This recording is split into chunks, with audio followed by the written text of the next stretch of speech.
यही तरह एक बार बीरबल ने अकबर से मिलने गए। अकबर कहला कि बीरबल ये बताओ, बड़े चतुर चालाक हो तुम, ब्राह्मण हो, बताओ भारत में मूर्ख कितना है? कहला साहब गिनती करे के पड़ी आई, गिनती करे में 1 हफ्ता लग जाये। कहला तो छुट्टी ले लो। छुट्टी ले लेला। कहला पैसा भी चाहिए? कहला पैसा भी ले लो। पैसा भी ले लेला, छुट्टी भी ले लेला। मूर्खन का गिनती करे बदे कहाँ गई ना? मोची के जो जूता बनाता है, मोची के आया गईला। कहला मोची भाई एक जूता बना दा, आज जूता का लंबाई कम से कम 7 फीट होवे के चाहिए।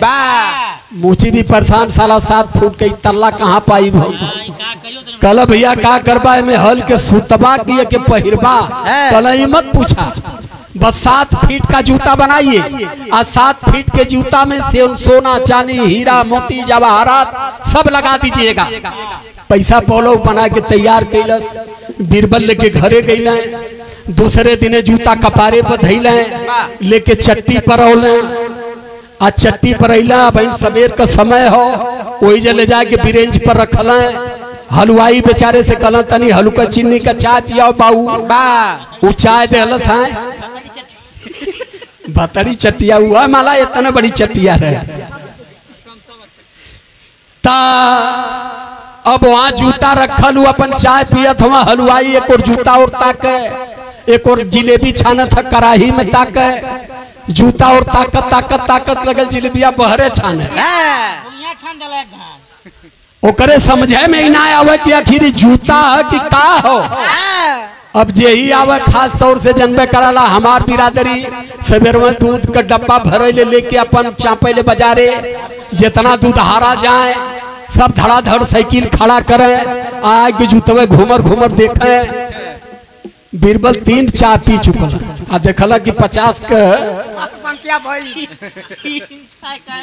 हाँ 3 ठे माने बार बार पियल करे। 50 लोग जुट गए। आ सब खाली धाय धाय जूतवे निहारे। एक जने कहला कि बीरबल जूता केकर है? कहला भैया ये जूता भगवान का हो। तो ये समाज इतना चतुर हो, इतना तेज, धर्म के नाम पर भगवान के नाम पर अपनिए मेरे के सिद्ध करे लगल। कुछ ना जनिया तो कहिया अरे उनका लीला रहल जाए के बतियावे लगल। कहला हाँ ये जूता भगवान को हो सकला। इतनी बड़ा जूता आदमी कैसे? वही में जाने का तुम्हारे भैया जे इतनी बड़ी दुनिया बनौले, पेड़ पालो बनौले, हाथी घोड़ा बनौले, इतना मनई बनौले, तो इतनी छोट तो हो ही ना।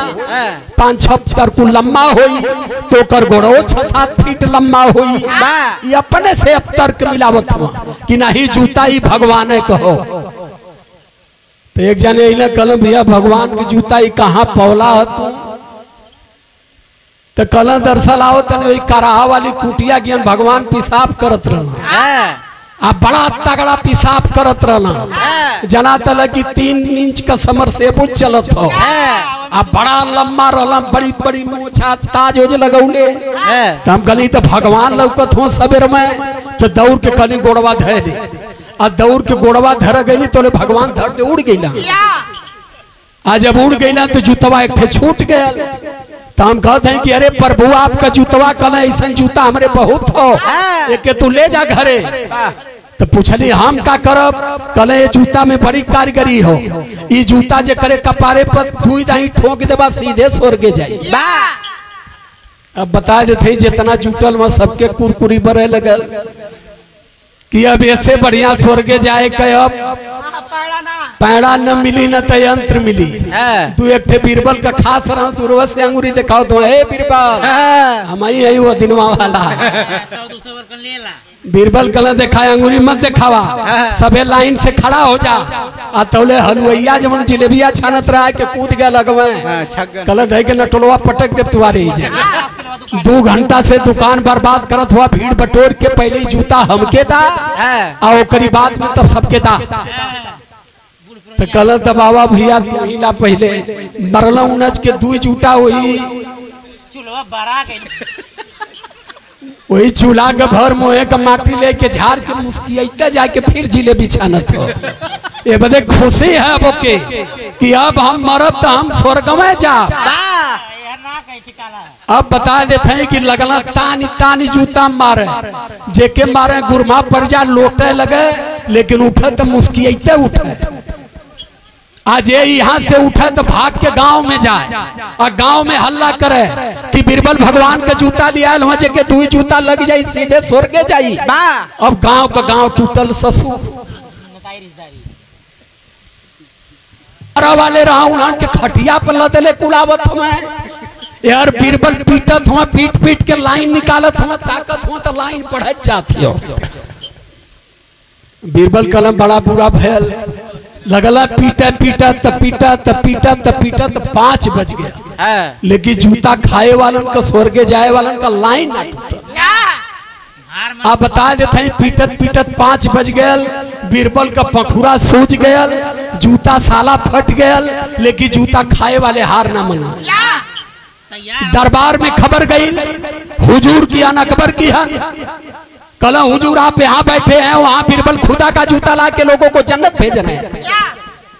अब हुजूर कैसे माने, तुरंत हाथी मंगौला, बैठल चल दिल, अले चौराहे पर हुजूर उतरल, देखत हो बार एकदम लाइन लगल है, रजमागंज चलत हो, मार आई फुलकी सुलकी बिकत हो। अब हुजूर अला कहला क्या कर रहे हो बीरबल, कहला हुजूर एक खुदा का जूता है, खुदा कहे कि जिसको 2 जूता लगेगा वो सीधे जन्नत में जाएगा। मैं सुबह से अब तक हजारों को जन्नत भेज चुका हूँ।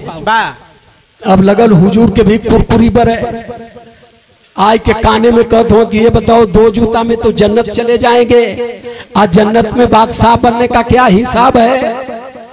कहला वो करे खातिर तो 6 जूता कर ले। कहला किसी को दिए तो नहीं, कहला भाई दुनिया में लौटत हमें, अरे जब बादशाह बने के तकदीर में लिखल होई वो न छगो खाई। तो हुजूर कहला तभी छठ हमको दे दो। अब हुजूर के 2 ठे कपारे पर, 2 ठे पीठी पर, 2 ठे पिछवारे सान के मरला। हुजूर 2 दिन कलैया खा गई, फिर अपन झाड़ झूर के उठला, हाथी पे बैठल, खुद समय हुजूर भी यहाँ भी बादशाह रहा, मरने के बाद जन्नत में भी बादशाह बनूंगा। सबेर भयल, बीरबल दरबार में गई, हुजूर कहला कि गए थे मूर्खों की गिनती करने, वहां जाके लोगों को जन्नत में भेज रहे हो, मूर्खों का क्या हुआ। कहला उन्हों की गिनती कैली हुजूर। कहला कितना मूर्ख हैं, कहला हम तो 60% के वही चक्कर में रहने के, वही तो सारे 95%। और मैं सबसे बड़ा मूर्ख तो तू हवा, आई गदा हवा, 2 जूता में स्वर्गे जाता ना तो बादशाही में 6 जूता खैला। जब स्वर्ग कोई देखा नहीं, स्वर्ग मुर्दा बता नहीं सकता, जिंदा जा नहीं सकता, फिर स्वर्ग के नाम पर समाज जूता खा रहा है। आई जब जूता खाते हो समाज, तो ये अपने जिंदगी के बारे में सत्य क्या जानी। अब इस देश में अगर दिक्कत किसी को मनवाद से, सिर्फ बौद्ध से है, मुसलमानों से नहीं है, सिखों से नहीं है, ईसाइयों से नहीं है, क्योंकि इस देश में 2 ही लोग जानते हैं कि देवी देवता नाम की कोई चीज नहीं है, एक बुद्ध को जानने वाले और दूसरा ब्राह्मण, क्योंकि ब्राह्मणों ने देवी देवताओं को पैदा किया है, और बुद्ध को जानने वाले जो बुद्ध के अनुयायी हैं वो जानते हैं कि देवी देवता नाम की कोई चीज यहाँ है ही नहीं है।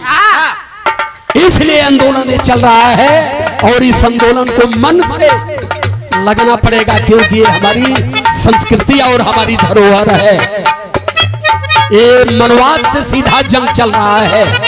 बोध गया मुक्ति आंदोलन है तो हो गया होता, लेकिन हम संविधान को मानने वाले लोग हैं, हम संविधान की तहजीब में काम कर रहे हैं। जितना उदंडपन करत हमें, जैया ये 85 मूल निवासी समाज बिगड़ जाएगा, जाके जबरन घगेलवा पकड़ के फेंक दे बहरे, तो कुछ ना कपाई। लेकिन हम कानून को मानने वाले लोग हैं, कानून के दायरे में हम अपना प्रोटेस्ट कर रहे हैं।